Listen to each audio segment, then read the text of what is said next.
Hello.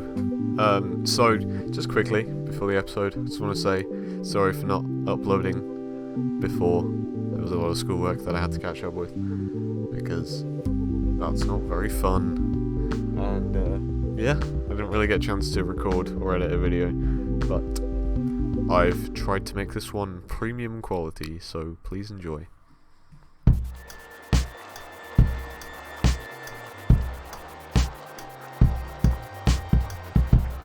So, Song 4 is completed, and thus concludes the main chunk of the heartbreak phase. Now comes a kind of recovery phase. So this happens in a few steps, the first of which is kind of, I guess, rejoicing. He's happy that he's finally free from this toxic relationship. Now, this happiness won't last forever, because eventually he'll start to miss the person, which will bring back our sad themes.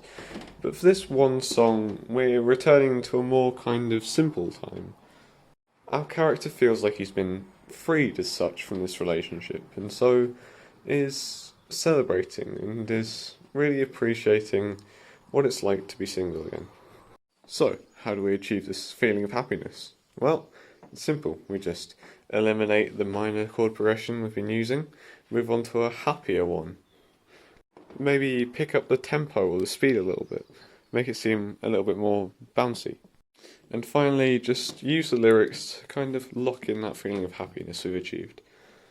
So, with all that in mind, I guess it's time to start writing the music. Right, so just before I actually start writing this next song, I want to establish a few things that I would like to do with it.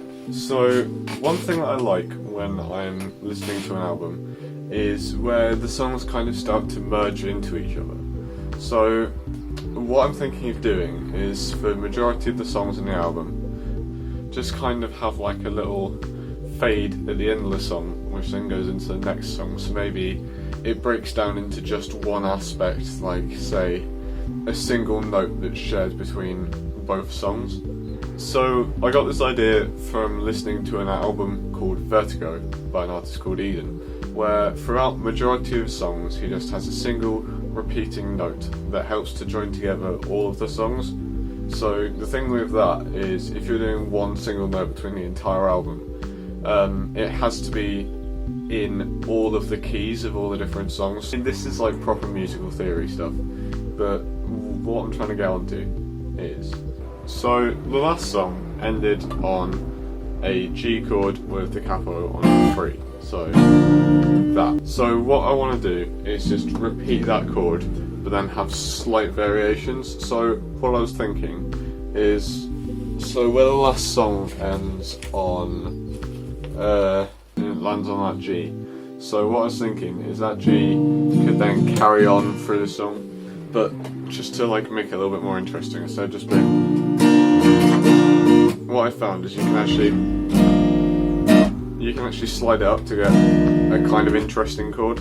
Like it's a little bit discordant, but it's kind of like a good C major 7 type discordant. But anyway, so it'd be like,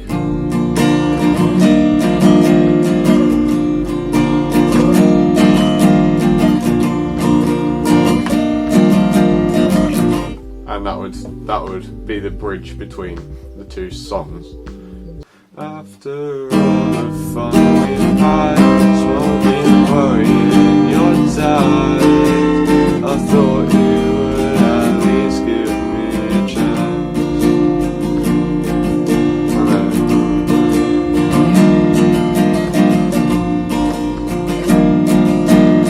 And that instantly, that little bridge from there to there, it sounds a lot more major and happy. You're kind of modulating it, which just means changing the key to something a little bit more happy, which will fit the vibe of this song. So, with that in mind, I'm going to start writing the music. And then, shortly after recording that, I took a small inspiration break, and well, I forgot to record the song when I wrote it.